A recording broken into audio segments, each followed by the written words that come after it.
This is Los Angeles. Our Lady, the Queen of the Angels, as the Spaniards named her. The fastest growing city in the nation. It's been called a bunch of suburbs in search of a city. And it's been called the glamour capital of the world. A mecca for tourists. A stopover for transients. A target for gangsters. A haven for those fleeing from winter. A home for the hardworking. It is a city holding the hopes and dreams of over 2 million people. It sprawls out horizontally over 452 square miles of valleys and upland, of foothills and beaches. Because of that vast area, and because of a population made up of people from every state in the Union, Los Angeles is the largest police beat in the country, and one of the toughest.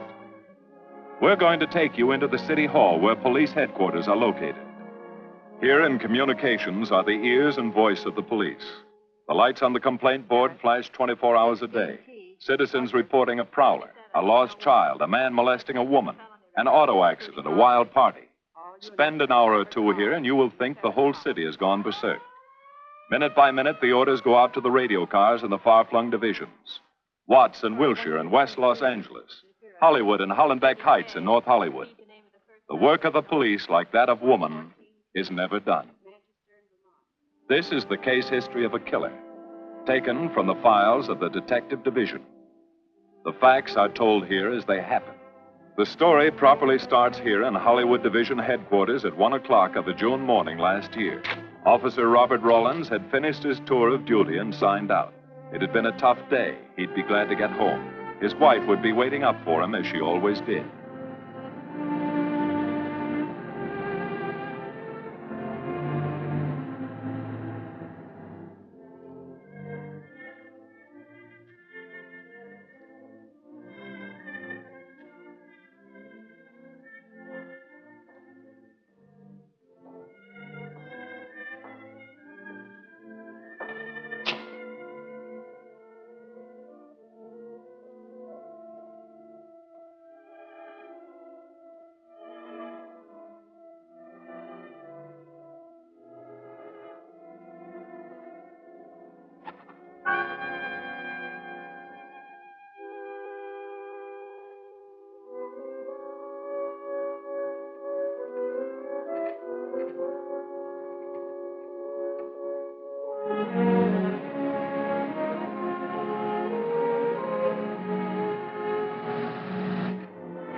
Hey, fella. Come here. What were you doing back at that radio shop? Just looking. I was on my way home. Live around here? Yeah, a couple blocks down. Let me see some identification. Sure. Yeah, I guess I forgot my wallet. Look, lad, I've got to see some identification. How about my Army discharge? I got it right here.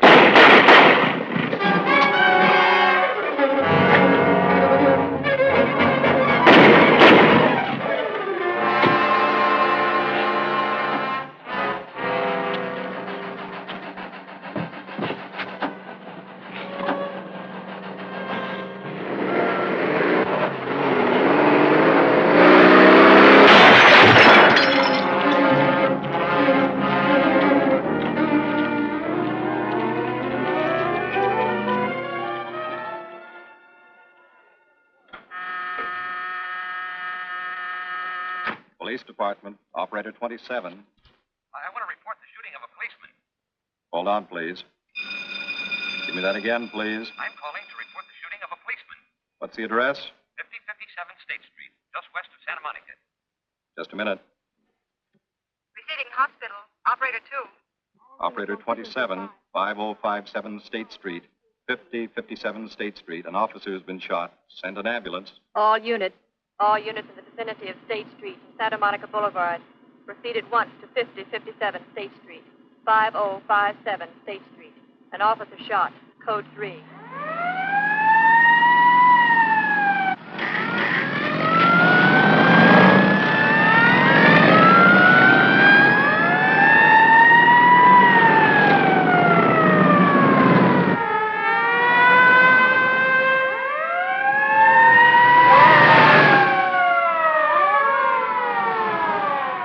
To Control 1. Control 1 to 80K. Go ahead. This is Breen. Instruct Homicide to throw out a dragnet and pick up all suspicious characters in the area of the shooting. Also notify Sergeants Marty Brennan and Chuck Jones to report to me at the scene of the crime. Control 1 to 80K. Roger.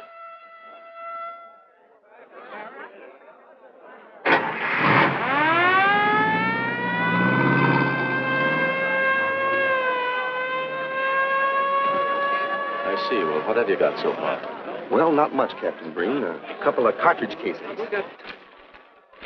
Oh, Marty, Chuck. Hi, Cap. Eyewitnesses? Who was first on the scene? Reported it. I was. I live here. I'm a light sleeper, but my hearing is good. And my cat. Did the officer say anything before he collapsed? Yeah, he gave a description of the fella. On the shooting of the officer. Suspect is a white male American. Age 26 or 7. 5 feet 10 or 11. 155 to 165 pounds. Brown hair. Regular features. Pencil mustache. Repeat broadcast. All units. Is that about it? Yes, sir, exactly. And the officer kept saying, he looked like such a nice kid. He looked like such a nice kid. As if he couldn't believe what had happened to him. Let's see. Is that all? Yeah. Thank you very much. Yeah, well, anything else I can do, I'd be glad to help you. We may call you. Get his name and address, will you, Bob? This door been checked, Lee? Yeah, it's okay, Captain. Find anything? Nothing but some smudges so far. Found this in the glove compartment. I think it's nitroglycerin. Doesn't look quite right. Well, check it down at the lab. Right.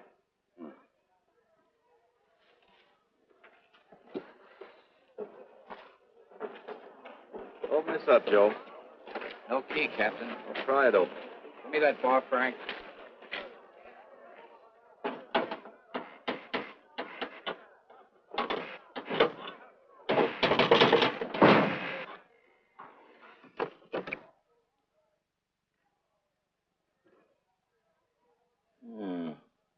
Regular arsenal. Yeah, get a load of that. What is it? I don't know. It looks like some kind of an electrical device. United States Navy. It's either stolen or war surplus. Send all this stuff down to the lab and check the serial number on that Navy equipment. Yes, sir. Captain Breen. We found these in the weeds over by the radio store. What do you got? A pair of cloth gloves, Captain. Well, he thought of everything, didn't he? All right, give them to one of the technicians. Yes, sir. Marty, you and Chuck come along with me. Let's go downtown and see what they've picked up in the dragnet. Right.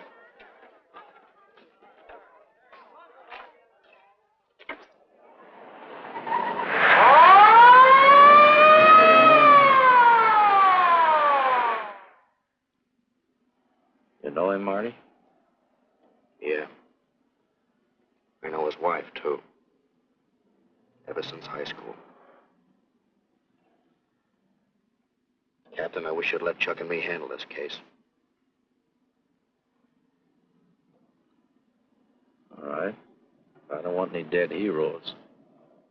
I just want the man who shot Rawlins.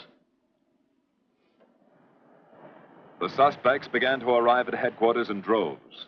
The police tossed every motel and hotel and many private homes in a 4-square-mile area around the scene of the shooting.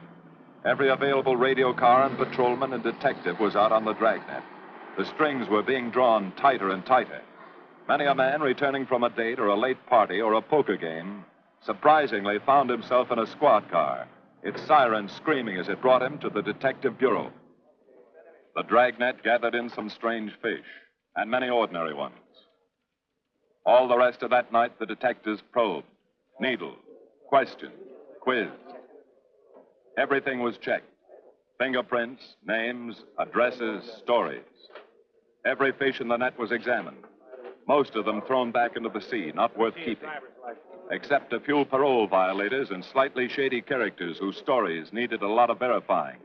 I wasn't prowling no cars. Just taking a walk, getting in condition. You were running when the radio car picked you up. Yeah? Maybe that's why the guys call me Punchy. He's got a point there. 2 felony convictions, no warrant, no warrant. He's on parole. Book him, violation of parole. Let's have the next one, Joe. What were you doing in that vacant lot? The vacant lot. Lot? What were you doing in it at that time of night? 你唔好問我咁多咯，我喺樹好耐噶啦，我上喺樹30幾年，未有律醫拉過我。我姓陳嘅，我陳家我做老豆有生意嘅。You say your name is Ralph Henderson. So what? Well, it's a funny thing, Ralph. There's a guy around this town that's been wearing your fingerprints. Only his name is Pete Hannon. Okay. So I'm dead. So what's one more confession in my life? Now you're talking. Okay, Andy. Oh, Harry. What have we got here? Oh, some robbery suspects. Candidates for San Quentin. Handsome here is the big shot. He runs the outfit. Have a gander at his record. Car theft, escape from reform school, robbery, assault with a deadly weapon. Not bad. Look at the heater we found on him. German Luger, fully loaded. Redhead here tried to carve up one of the arresting officers with this pretty toy. Nice boys. By dawn, many minor wrongdoings had been uncovered, and a few incipient felonies. The checking of the suspects had been thorough, painstaking, and tedious. But all the work was for nothing. The man who had shot Officer Rollins was not among them. He remained no more than a description, a shadow of a man, mysterious, elusive, deadly, hidden away somewhere in the vast city. As for Rollins himself, he couldn't help. He was in a coma at receiving hospital. Mrs. Rollins waited out the long, tense hours while her husband fought to live. Many another officer's wife had so waited. Many another will. The word came shortly after sunup.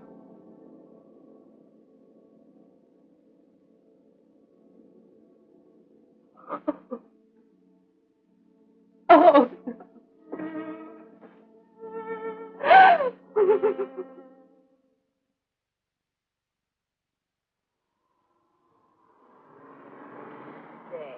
A white male American, 26 or 7, 5 feet 10 or 11, 155 to 165 pounds, brown hair, regular features, pencil mustache. This was no frightened fugitive. What went on in his mind?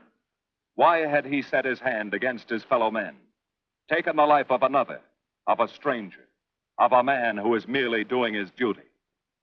He must have some plan, some goal that called for sudden death to anyone who got in his way.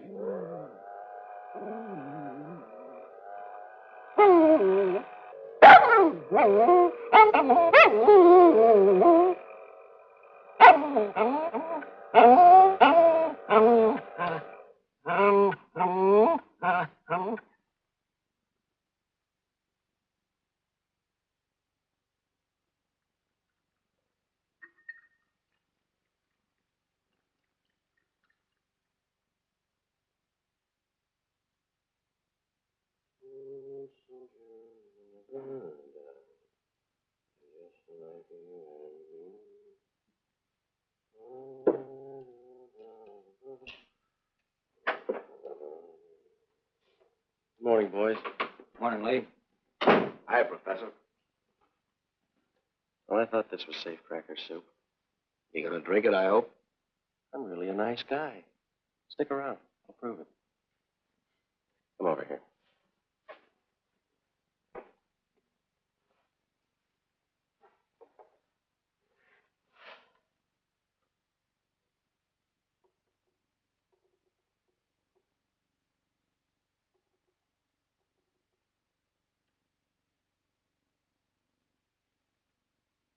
Hold this for me, will you, Chuck?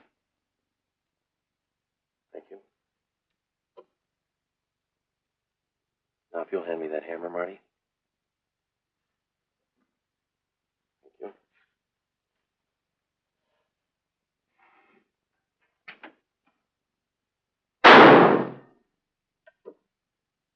Yeah. Nitroglycerin. I didn't ask for a collection of fingers, just fingerprints. All those nice fingerprints on the car belong to the man it was stolen from, Cap. Nothing on the guns or picklocks? Not even an interesting smudge. The gloves. Common type, worn by undertakers. I'll check on them. They won't show anything. What did your scientific test show? A couple of little things. Tool identification on these picklocks. I got one under the scope. You want to take a look? Yeah.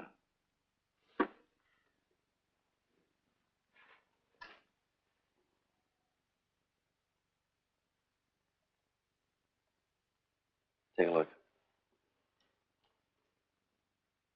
I see. Well, it seems to tie the tool up with the lock. Now, if that microscope could only tell us who did it. I'm working on that. No, only an amateur would carry that liquid dynamite in a car. This boy's no amateur. Took the precaution of desensitizing it so it'll take normal shock. Took a lot of other precautions, too. No fingerprints, no identification, nothing definite. Except he's scientific. Knows electricity. Is inventive. Yeah. Happy on the trigger. This is Captain Breen. Get me Captain Stevens a burglary, will you?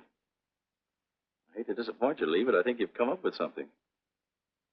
Hello, Steve. How are you?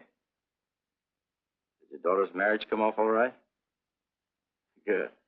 Look, Steve, on those burglaries of electrical equipment lately, were there any where picklocks were used to gain entry? Good. Well, let me know if there's another report of one, will you?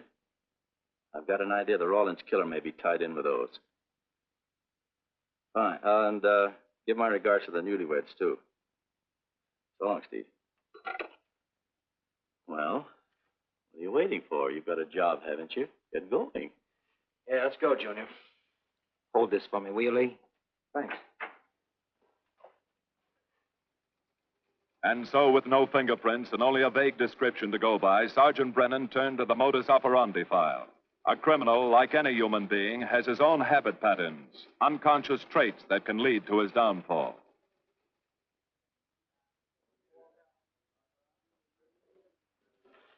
Well, there you are, Junior.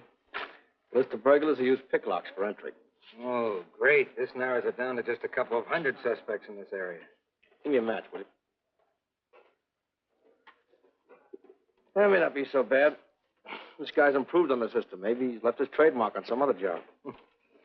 Well, here we go, legging it all over town, asking a million questions. What you paid for, isn't it? Am I paid to associate with you, too, Junior? You could do worse. Not this year. Come on.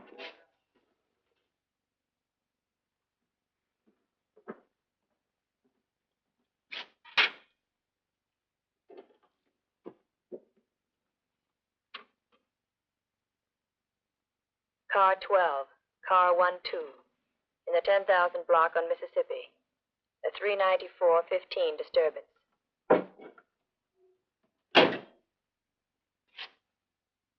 Car 80K, code 1.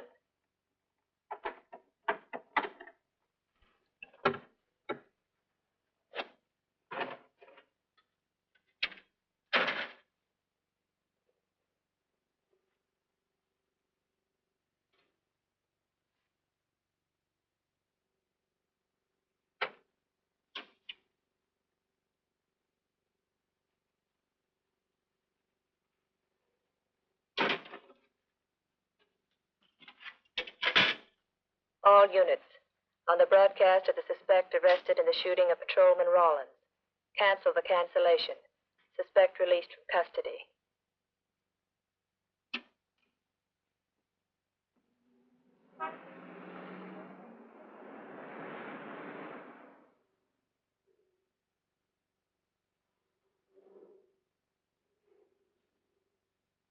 Oh, hello, Mr. Martin. You find Mr. Reeves in the machine shop.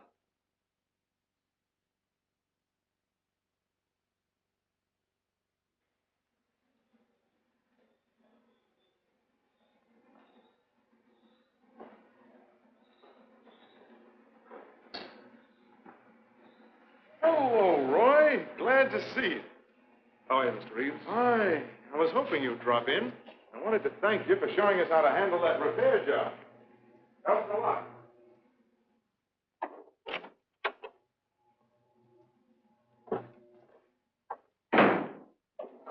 Oh, what have we got this time?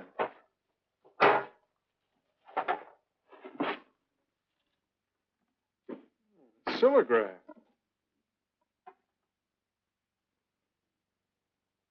There are plenty of these around, Roy. Not like this one. Yes, I see. I suppose, as usual, you've added your own improvements. You know, it seems wrong that a man of your talents should bother consigning equipment for rental. I'd like to see you devote yourself entirely to experimental electronics. It'll come one day. I'll have a place like this. Well, why wait? I've got a pretty good setup here. I have modern equipment to work with, a lab, and my confidence. Thanks, Mr. Reeves. I have other plans. But, Roy, you can't tell where it'll lead. Might even work your way around to a percentage of the business. I like it this way. You just rent out my equipment. All right, Roy. All right. But if you should change your mind. I'm not likely to change my mind. I suppose you want me to set this up for rental, too. Mr. Reeves, you've already got 5 pieces of my equipment. You'd like to know what results I've had from the rental so far, Well, I can't say as I blame you. I think you'll find this satisfactory. Satisfactory. Goodbye, Mr. Reeves. You'll come back again soon, won't you? Sure. Oh, incidentally, how's that television projector coming along? The one you said would reflect a 12-foot image.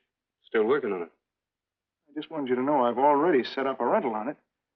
In fact, I think they'd like to buy. It'll come pretty high. Oh, money's no consideration with this customer.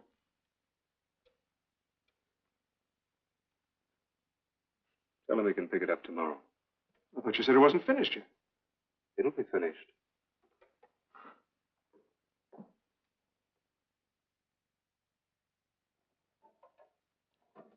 It uses an image fixer and then projects by ordinary incandescence. Roy, this is the best television projector I've ever seen. Let's hope that your customer thinks so. He will. Yes? Send him right in, Charlotte. There, you see, our customer is here, begging for the privilege of buying. Better be running along. I'm not much good at business. Oh, but Roy, he'll want to congratulate you. Just see that the price is right. All right, Roy. I'll get you a good deal. So long. See you.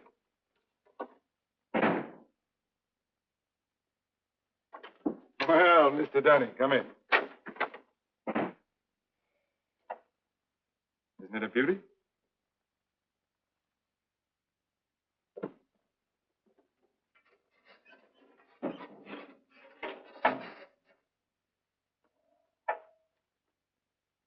It's a beauty, all right.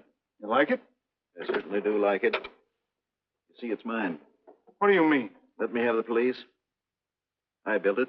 Spent years on it. Oh, you must be crazy. Roy built this machine himself. Your friend's a crook, Paul. You've been taken in. Hello? Give me the burglary detail. Dear Jim, regarding your inquiry on a .38 caliber Smith & Wesson revolver, sir. Oh, come in, boys. Burglary detail just sent this report through. It's a man named Dunning reports tracing a stolen television projector to the Reeves Electronics Lab. Think it's a tie with the Rawlins case? Well, take a look at this fellow Reeves and see what gives. I'll notify burglary we're following up on it. Right. Come on, Junior. What else did he place with you for rental? Oh, a number of things. All war surplus that he bought on his veterans rating. Oh, is this more of his equipment? Yes. Yes, he left it here on consignment. I'm sure that Roy can explain everything. Well, maybe he can, Mr. Reeves, if you'll tell us where he lives. But I don't know. Mr. Martin's on the phone, sir. I'd better talk to him. I think so, Mr. Reeves. I'll take it in the superintendent's office.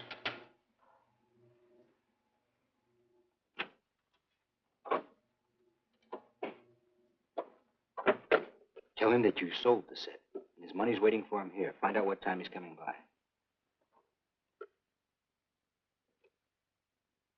Put Mr. Martin on.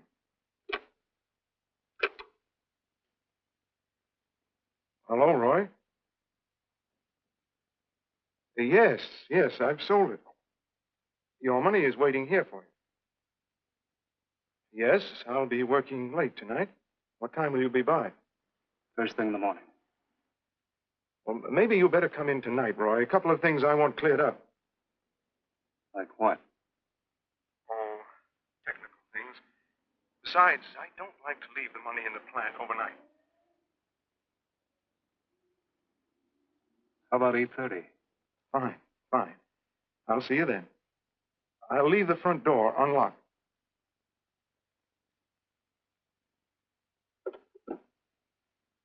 You'll be here at 8:30.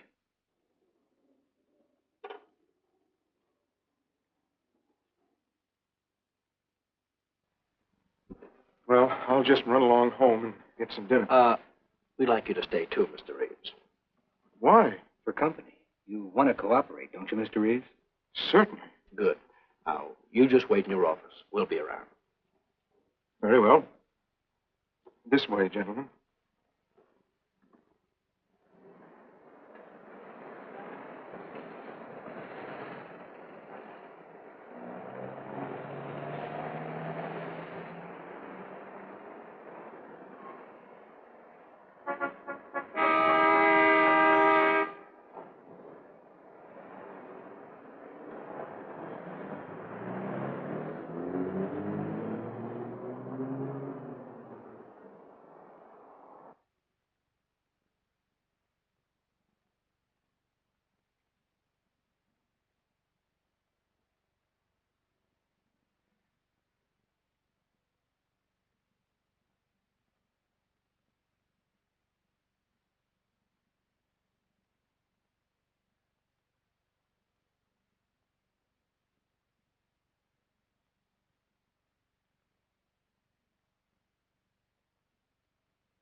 Reeves.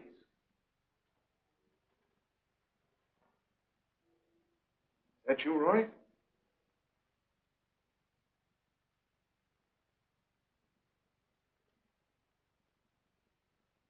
Go outside and block that alley door.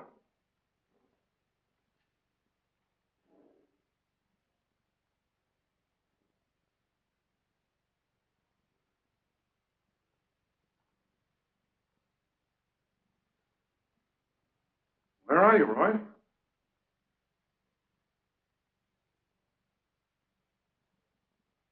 Who's in here? No one. I'm alone.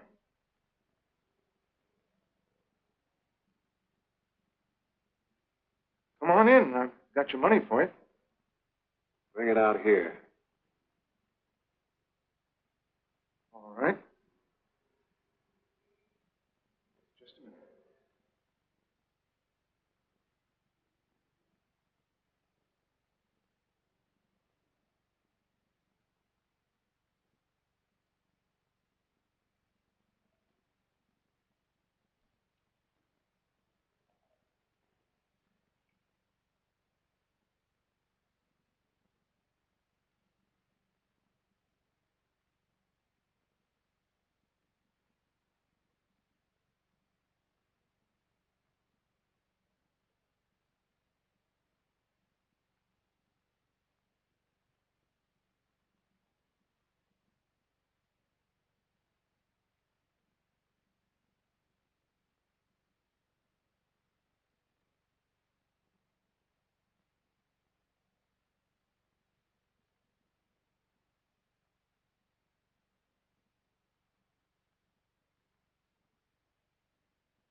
No. None of them even looks like Roy Martin. He had such a fine face. Didn't keep you from carrying a gun. Or didn't you know that? No, I didn't. I've told you all I know, all he ever told me. What about his friends? Didn't he have a girl? No, I don't think so. He had no interest in anything but electronics. Where'd he pick up the subject? Books, magazines. Mostly from the Signal Corps. He was attached to a radar unit. Get a teletype off to the War Department. That might help. Yes? Ready on your call to receiving hospital, Captain Breen. Hello, this is Captain Breen. What is the latest report on Sergeant Jones?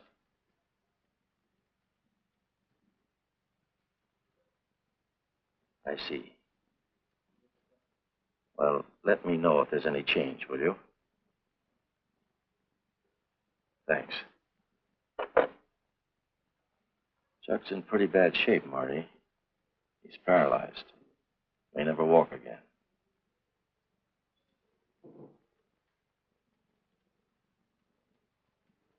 Oh, I'm sorry. It's funny that Martin showed up at 7 when he told you he wouldn't be there till 8:30. I don't know why. Except he was always unpredictable.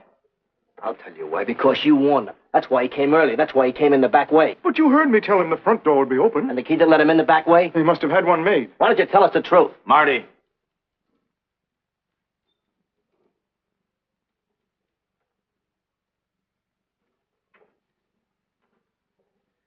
Now, look, Paul. You can make it a lot easier for us to believe your story if you'll just give us some facts. Something that might help us. I told you all I know. I've been gullible, all right, letting him make a fool of me. But I'd do anything to make up for what he did to Detective Jones. Sure you would. You can go now. Oh, thanks. Thanks. My friends, they can vouch for my character. That's good. We'll call you if we need you. Thank you very much. I think he's telling the truth, Marty. I think he's just gullible, like he said. What about the stolen stuff he was trying to peddle for Martin? We'll use it for bait. Maybe Martin will come back for it. Then we can ask him. Here.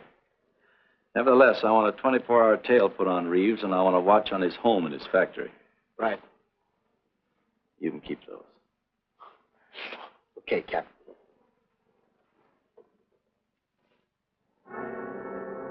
And now the killer changed his tactics, his modus operandi. It would baffle the police. They always expected burglars to remain burglars, not go in for stick-ups. They'd never tie this up with him. So wearing a variety of disguises, coming and going like a shadow, ready to kill if cornered, he struck the bottle stores in a one-man blitz that had the robbery detail dizzy.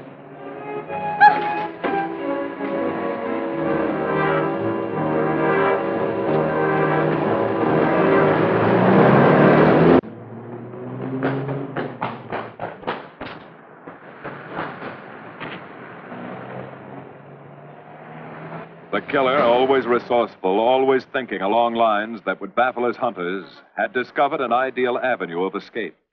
Under Los Angeles is a vast and intricate system of huge storm drains built to siphon off the flash floods of the rainy season. Many of the tunnels are large enough for 2 cars to drive abreast. Here were 700 miles of hidden highways, ideal for the use of someone who needed to hurry from place to place without being seen. Ideal as a hiding place for guns and supplies in case of emergency. Lee? Well, the reason I asked you to come over is I think I've hit on something. An identification? No, not quite, but a tie-up. Now, These are the shells from the gun that killed Rawlins. These were fired in the liquor store holdup in which the bandit got away. And these were fired at Chuck.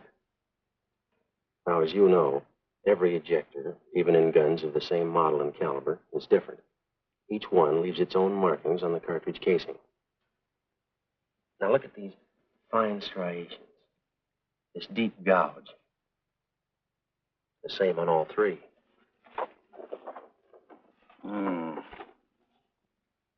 In other words, the man who killed Rawlins and the man who shot at Jones and Brennan, the stick-up who's blitzing the liquor stores are all the same man. Right. All we need to know is what that man looks like. Get me Chandler in robbery, will you? I've got an idea about that. Also, it'll give us a chance to see if Reeves is on the level with us. Steve, Breen, about those blitz holdups you're on. Round up all the victims and have them down here tonight, will you? Oh, it's just a little scheme. Thanks, Steve. That's good. Now sketch another one of the same type, only this time thin it out a little, huh? All right. Hi, Lee. How's it coming? You ready for tonight? We'll be ready. Think it'll work? Should. Where'd you get the idea? From a kidnapping case in Chicago. But I thought these slides might be an improvement over the method they used. Could be. Captain thinks so. Good evening, ladies and gentlemen. May I have your attention for a moment, please? You've all been asked to sit in on a little experiment tonight. We're going to try to build a picture of a face. A face of a man who's cunning, resourceful, and deadly. He's a man who killed a police officer. Now, some of you he held up at the point of a gun. You may have seen his face, remembered something about it. And we want you to tell us exactly what you remembered. Whether it's his hair, eyes, nose, or mouth. And we're going to try to put those pieces together so that they add up into a picture of the face of the man we want. Now, you can see how we're depending on you. Lights.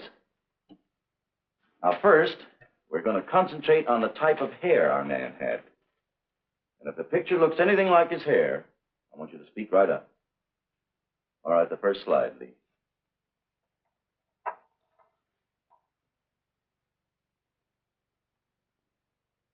His hair had waves in it, well groomed. That's the idea, Miss Smith.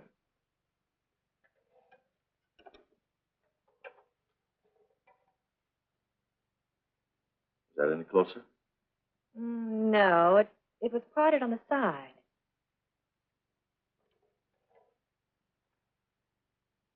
Oh, that's more like it, except it was thicker.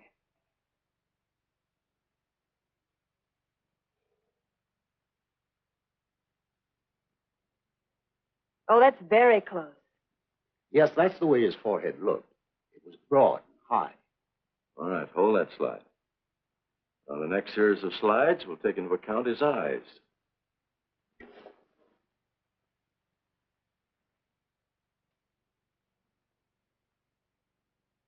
Oh, 1 minute, please. Wait, 1 minute.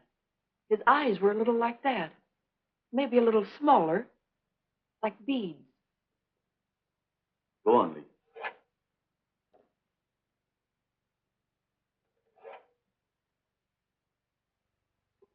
Now you've got it. Now hold that slide, Lee. Anyone else? That looks like him, only a little madder. He had a patch over one eye when he come into my place of business. I remember noticing that the one showing was blue. Well, the guy that stuck me up had on horn-rimmed glasses. He was wearing a Band-Aid across his nose when he knocked me over. Uh-huh. All right, hold that, Lee. Well, so much for the eyes. Go ahead.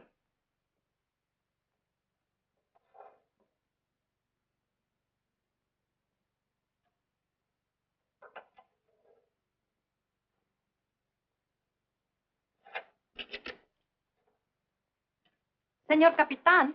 Yes, Miss Montalvo? Ay, ¿cómo se dice en inglés? Sus órdenes, señorita. Ah, qué bien. En este bandido, la nariz fue chata, como aquella, pero un poco más chata y más ancha. Like that, Captain, but more snub, wider. Try another one, Lee. Como aquella. Casi la misma. She says that's about it. Thank you very much, Miss Montalvo. Get Reeves. Any more comments? That's pretty close, all right. Pretty close. Perfect. All right, now we'll start on the mouth and chin. The next series, Lee. I think his lower lip stuck out more. The mouth was thin and mean, like it never laughed. Go ahead. Something like that, but thicker lips. There. That's it. That's him. All right, now hold that right there, Lee. Oh, come in, Mr. Reeves. Good evening, Captain. You ever see that face before? Why, it's Roy. Except for the hair being a little lighter and the eyebrows heavier. It's Roy. You're sure? I'm positive I'd know him anywhere. Lee, I want a retouched photograph. Now lighten the hair and give more body to the eyebrows. Right. Lights. That's all. Thank you very much. You've been a great help. It's positively amazing how you found out what he looks like. Well, we're looking for an amazing criminal, Mrs. Johnson. Thank you and good night. Good night, Captain. And so the face of the unknown killer, built up from fragments of evidence, was sent out all over the country. To chiefs of police, to sheriffs, to county constables and county jailers, to the wardens of prisons, to all postmasters and postal inspectors, to the agents of the Treasury Department, to the FBI. They showed that picture to the inmates of jails and prisons, to men with a wide acquaintance among the cat burglars and the violence boys. Informers and con men and sharpshooters were quizzed, those on the fringe of crime and those deep in the rackets. Many wanted to help. Nobody could. No one in the underworld recognized that mysterious face. He was as unknown as if he had lived in the 16th century.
Reeves. Roy. Listen carefully, Reeves. Control yourself. I know you're alone in the house. Act like you're alone. Cops are watching every move you make. Police here? They got you staked out like a muskrat hide, watching you around the clock. Here at your plant, tailing your car. Sit in that chair. Pick up 3 books.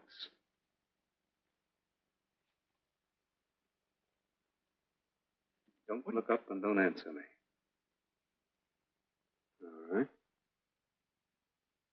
But glance at the books.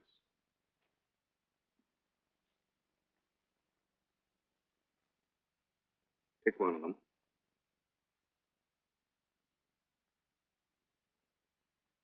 Okay. Now, that's the book you want to read before you go to bed. Now, get up and turn off the lamp.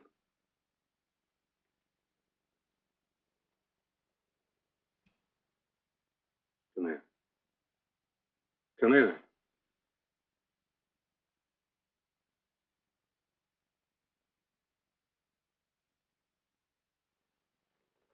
Go in the den.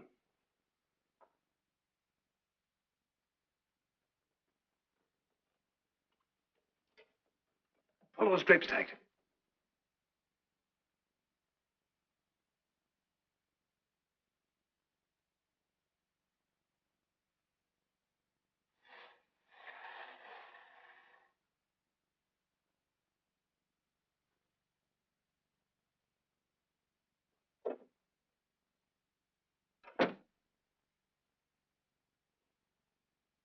Get away from them.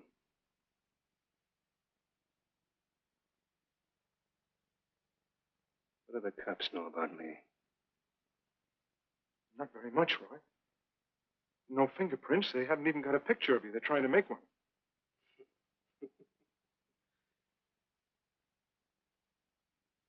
How much cash you got in the house? None. I never keep any cash in the house. It isn't good business. Suppose you think it was good business letting me walk into that trap. No, Roy, no. Don't do anything you'll regret. Now, listen to me. It isn't too late. Give yourself up. Come to your senses before you kill someone else.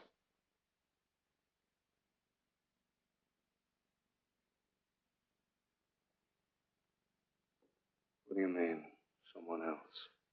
What do you mean? Nothing. The two officers, they said one of them might die. He's still alive, isn't he? Reeves?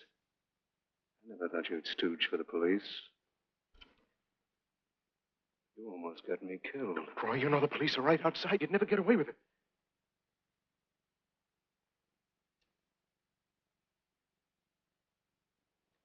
That's right. Now you're being sensible.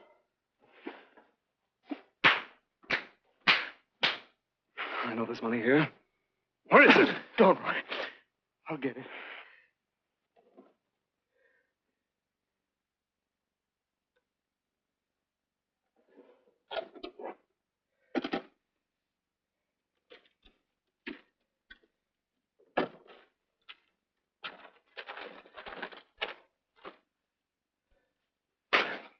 It's not enough. Stuff you got in mind is worth thousands. I'll get more. Get it. Keep it handy. We'll be back next week and next month. But get it and have it ready. Just give me time.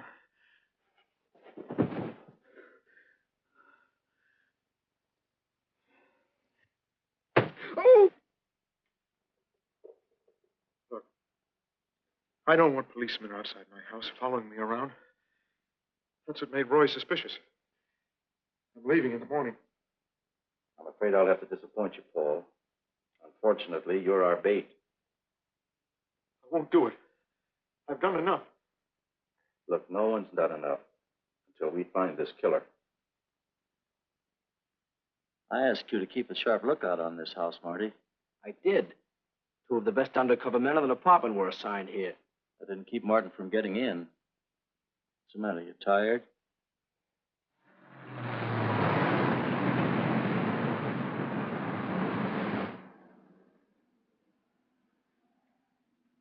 You got any idea how long you've been on this case, Marty? Months. Long enough to have come up with something by this time. You know any more about the Rawlins killer than you knew the first week? Yeah. He's about the toughest nut I've ever had to crack. That's what I told the chief when he called me in this afternoon, wanted to know why the case hadn't been broken. Look, Captain. Rollins was a friend of mine. So's Chuck. I've got a bigger stake in this than the chief knows. I'm doing everything I can. Well, I'm afraid it's not enough, Marty. Maybe you're too close to it to see it clearly.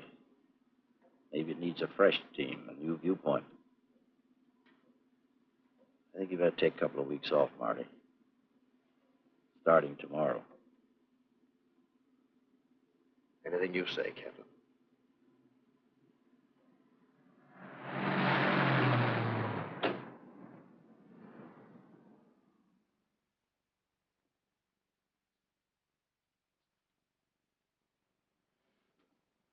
Hiya, Marty.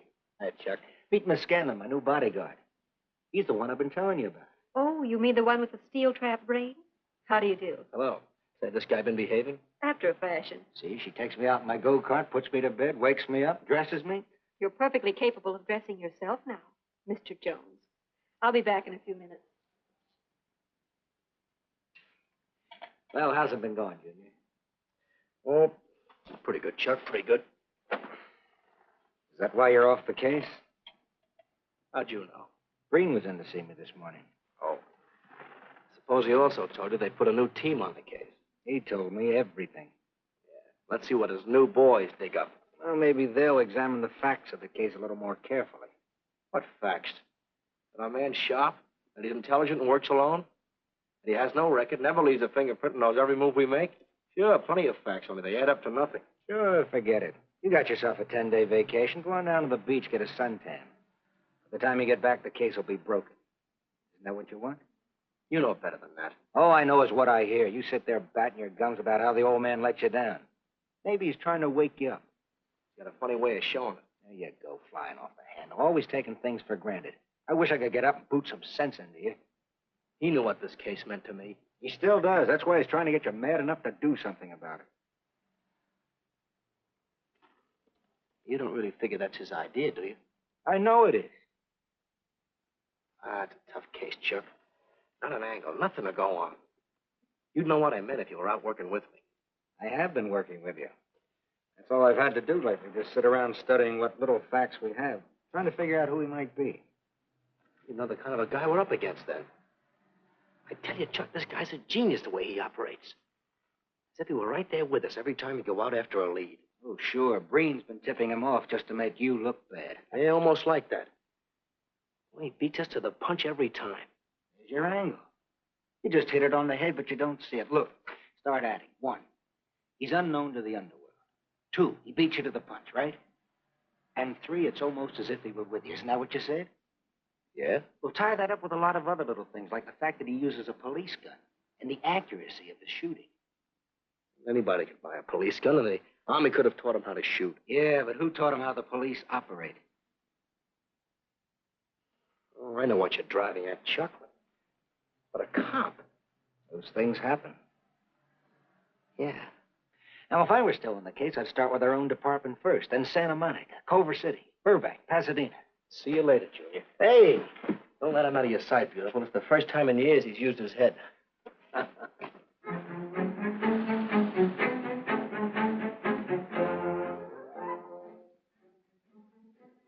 But you get a print of every mug we take. We always send L.A. a copy, Sergeant. It's personnel photos I want. You mean of all boys?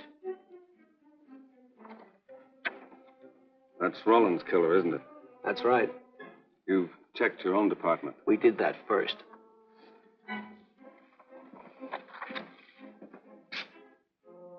And so the tedious quest went on. Sergeant Brennan wore out his shoes and his patience, going from police station to police station, checking photos until his eyes were blurry. For police work is not all glamour and excitement and glory.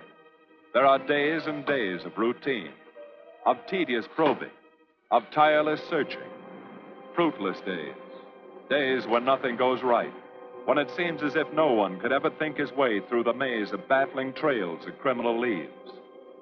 But the answer to that is persistence, and the hope that sooner or later something will turn up, some tiny lead that can grow into a warm trail and point to the cracking of a tough case.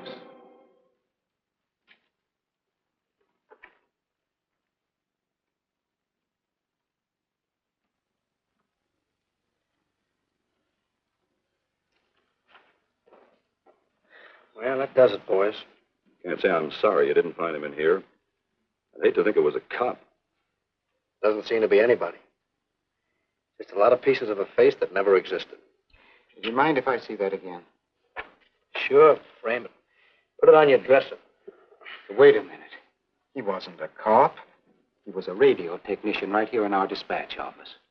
What did you say? I'm saying he worked here in 42. Well, come on, give. I remember the kid well. He was sort of strange, never bothered with anyone in the department, just kept to himself. He was in line for promotion when he was drafted. Where was he living at the time? I don't remember. Try the dead files.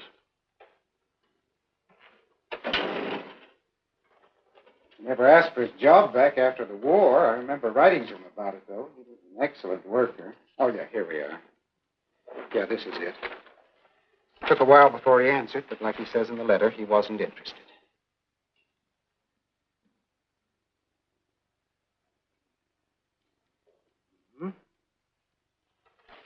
Postmarked Hollywood. No return address. What do you want us to do? All the work? Oh, thanks a lot, Freddie. Remember, he was a civilian employee.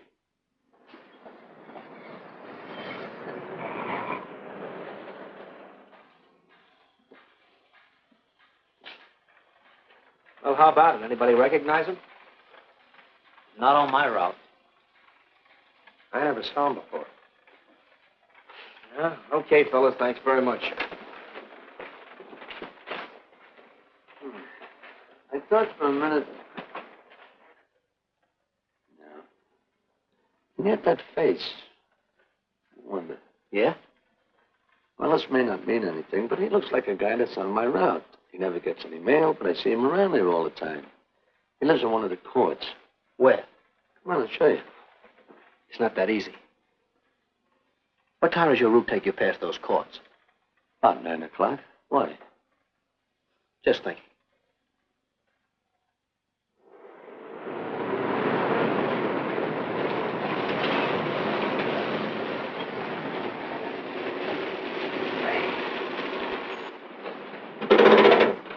You got any chocolate milk?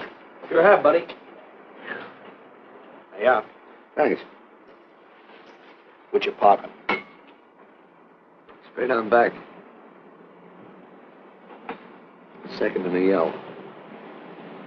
Number 7. Right. Kind of warm today, huh? Oh, it's not too bad for this time of the year.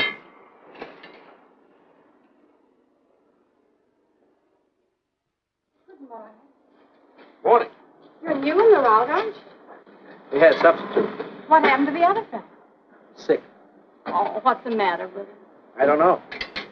I catch everything. Hear about it in the radio, and next morning I got it. Too bad. You aren't very social. The regular fellow always stops and talks to you. Sorry, lady, I'm a little late this morning. I was hoping maybe you could help me. There's something very funny going on in this court. Yeah? I was scared to go to the police with it. I thought maybe I might be poisoned. What? Yeah. By the manager. She's a witch. She's a what? A witch. She puts poison in my milk. Oh, I see. Look, you switch the bottles when she isn't looking, see? Drink her milk. Then you'll be safe, right?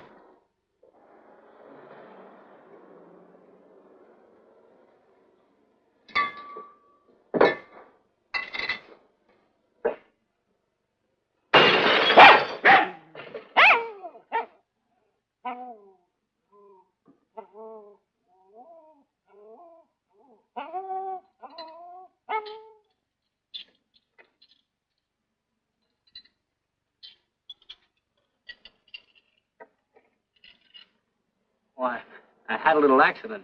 Got a mop, I'll clean it up. Leave it be. I'll clean it up myself. Okay, mister.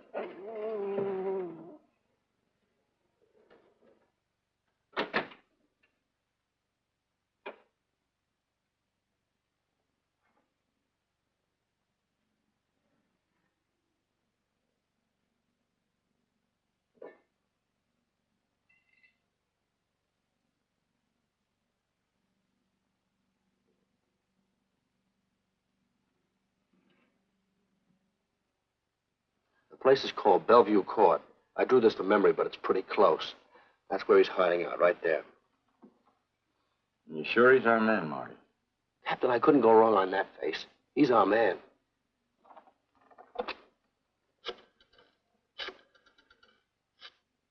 Now, they're are 5 cottages in this area, and 2, number 6 and 7, in the L at the end of the row. Our man lives in number 7. This building department plan will show you the whole layout. It's bounded on 3 sides by Fuller, Santa Monica, and Poinsettia. Now, the court is partly surrounded by a high wall. Breen, homicide. Good. You keep your eyes open until we get there. Morgan has just gone into his bungalow alone. Any questions? All right, you all have your instructions. Let's go.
We're out on time. Wait 5 minutes. Go around and block the side entrance. Keep your lights off.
I want a radio car in a hurry.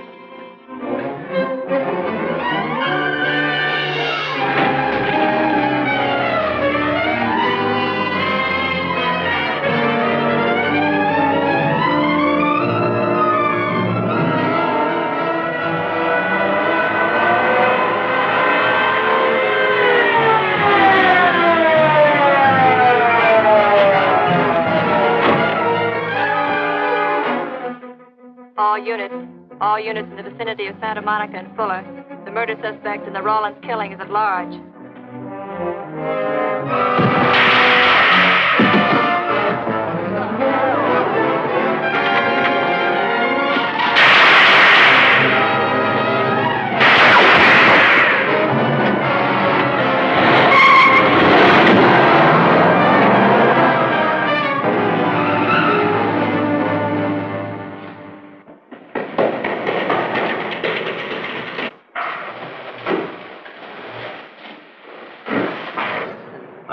Covering the storm drain system in this area.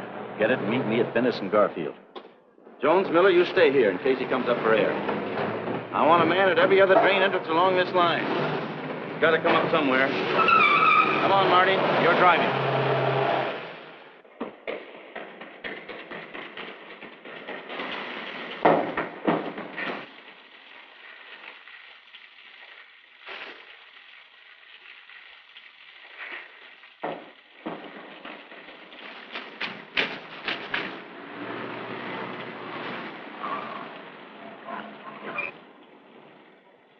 Keep this drain covered. It's liable to pop out anywhere.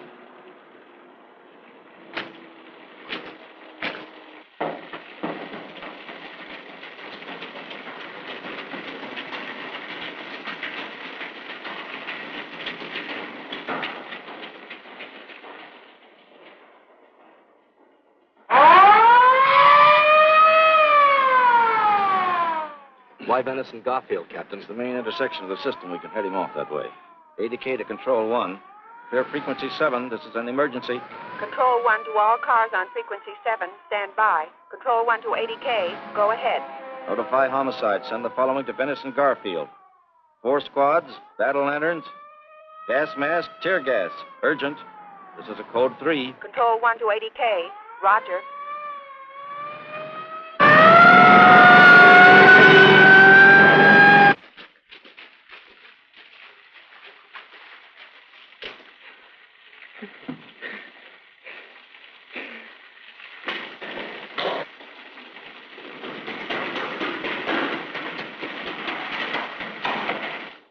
Probably head down this main drain to where it comes out at the Rio Hondo.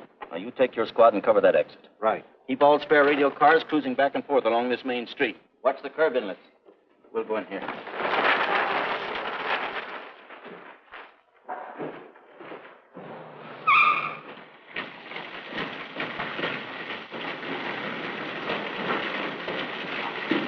Any sign of him? No. And we've searched every foot between here and the Rio Hondo outlet. Then he must be up ahead.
Gascon.